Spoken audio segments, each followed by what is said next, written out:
নমস্কার। ভারতের একটা দেশদ্রোহী ব্যক্তি রয়েছে যার নাম হচ্ছে দীপক ব্যাপারী। তো ও ফলতা বিধানসভার ইলেকশন নিয়ে কি বলেছিল, তো সেটা আগে দেখো, তারপর ওকে বান্না বাড়ছি। ফলতায় আবার নির্বাচনের ঘোষণা করেছে নির্বাচন কমিশন। যে নির্বাচন কমিশন কেন্দ্রীয় বাহিনী থেকে শুরু করে মোটামুটি একটা যুদ্ধ যুদ্ধ পরিস্থিতি তৈরি করেছিল পশ্চিমবাংলা নির্বাচনকে কেন্দ্র করে। শুধু ফাইটার জেট প্লেন এই সমস্ত মানে বায়ুসেনা বাদ দিয়ে বাকি সব সেনাদেরই পশ্চিমবাংলায় নিয়ে এসেছিল। এত কিছুর মধ্যে শান্তিপূর্ণ ভোট হয়ে যাওয়ার পরেও ফলতায় আবার নতুন করে নির্বাচন করতে হবে 21শে মে, অর্থাৎ গণনার শেষে। বিষয়টা হচ্ছে যে এই বিষয়টা এতটাই হাস্যকর, কারণ একটা মাছি গলতে দেয়নি বিভিন্ন নির্বাচন কেন্দ্রে, কোন রকম ছাপ্পা ভোটের খবর নেই। সেইভাবে নির্বাচন চলাকালীন অশান্তি, সেইভাবে বড়সড় অশান্তিও হয়নি। কিন্তু তারপরেও আবার নির্বাচন কমিশন নিজের মানে থুতু নিজে চাটলো এই ফলতা ইলেকশন নিয়ে।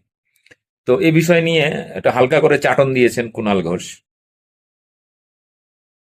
নিয়ে তো কি বললো এই দীপক ব্যাপারী ছাড় মালটা, ভারতের দেশদ্রোহী মালটা, কি বললেন আপনারা তো শুনলেন।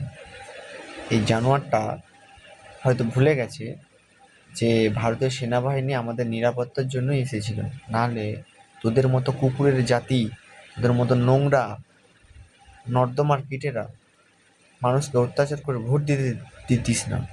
শুয়োরের বাচ্চা, তুই ফলতা বিধানসভা নিয়ে এতগুলো মন্তব্য করলি না, তাহলে তুই এটা শুনে রাখ, ফলতা বিধানসভাতে যেসব ইভিএমগুলো ছিল তাতে এত কিসের বিজেপিকে ভয়, তোরা বিজেপির বটনে সাদা টিপ মেরে রেখেছিলি।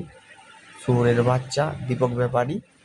জানিয়ে রাখি যে ক্যামেরাই বন্ধ করে দেওয়া হয়েছিল ফলতার একাধিক বুথে, এমনটাই কিন্তু তথ্য সামনে এসেছে। এবং যেহেতু নেটওয়ার্কের কারণে কন্ট্রোল রুম অর্থাৎ কমিশনে যেখানে কন্ট্রোল রুম রয়েছে সেই তথ্য কিন্তু আসেনি।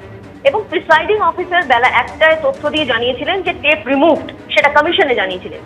তার মধ্যে 58% কিন্তু ভোট পড়ে গিয়েছিল এবং ওই বুথগুলোই কিন্তু নজরে রয়েছে কমিশনের। রান্না সাপের বিচি থেকে বেরোনো মাল দীপক ব্যাপারী, দেখলি তো শুয়োরের বাচ্চা।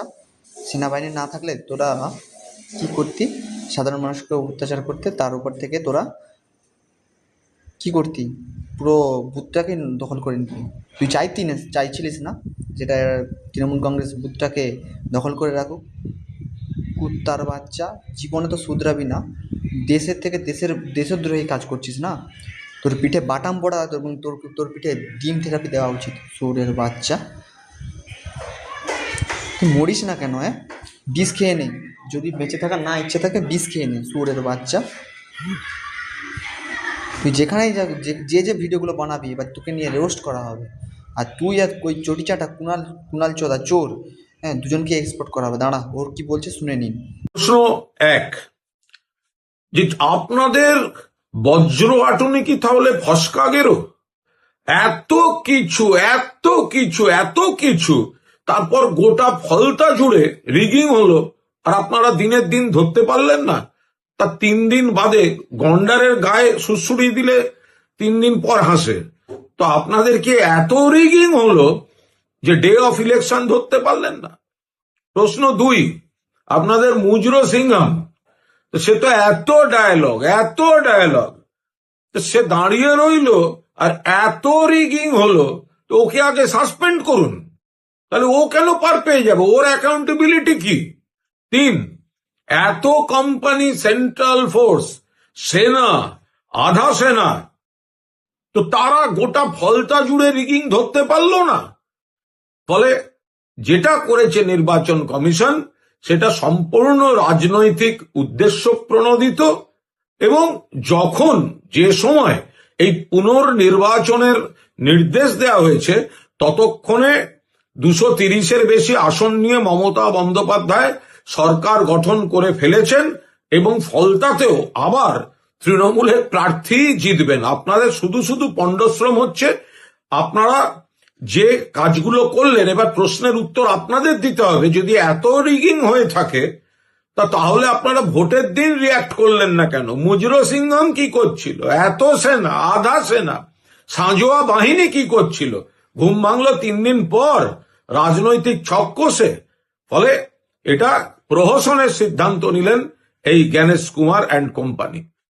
বলছি, এই কুণাল চন্দ্র ঘোষ, তো এনার তো কোনো রুচি সম্বন্ধে কোনো জ্ঞান নেই, কি কথা বলতে হয়, কোথায় কি কথা বলতে হয়। এনার ইলেকশন কমিশনকে নিয়ে এত যদি অসুবিধা থাকে, তো বজ্রহাটিনী ফেসকাকেরও এই মন্তব্যে আমি কুণাল ঘোষে একটাই কথা বলতে চাই, যদি না বজ্রহাটিনী দিত, তোদের মতো জানোয়ারগুলো আজ লোকের যারা কর্মী, নিচুতলার কর্মী, ওদেরকে তোরা বিজেপি কর্মীদের উপর লিয়ে দিতিস। শুয়োরের বাচ্চা, শুনে রাখ, তুই আর দীপক ব্যাপারী হচ্ছে সাপের বীর্য থেকে বেরোনো মাল। হ্যাঁ, 2 নম্বর কথা হচ্ছে, নির্বাচন কমিশন যদি আজকে কড়া পদক্ষেপ না নিত, তাহলে তোর মতো জানোয়ারগুলো আজ বিজেপি কর্মীদের উপরে অত্যাচার করতি।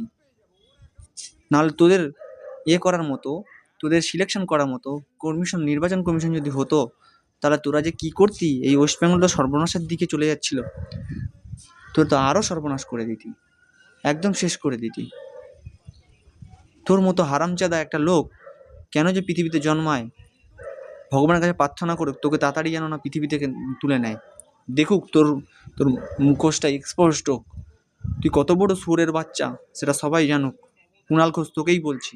আর বেলেঘাটার মানুষ এতটাই বুদ্ধি মোটা যে তুই জানোয়ার, তোরা এই জানোয়ারটাকে জিতিয়েছিস, যে 3.5 বছর সারদার জিতিয়েছে। বেলেঘাটার মানুষ কি যে ভুল করেছে ওরা পরেই বুঝতে পারবে। এই জানোয়ারটা যখন বক্তৃতা রাখে, এনার মুখে শুধু মমতার চটি চাঁটা আর হোল চাঁটা, এই দুটো ওয়ার্ডই আমি শুনতে পাই। নির্বাচন কমিশন প্রত্যেকটা মানুষকে ভোট দেওয়ার জন্য কতটা ফ্রি অ্যান্ড ফেয়ার ভাবে প্রস্তুত ছিল, সেটা তোকে দেখলেই বোঝা যায়। তোর কথার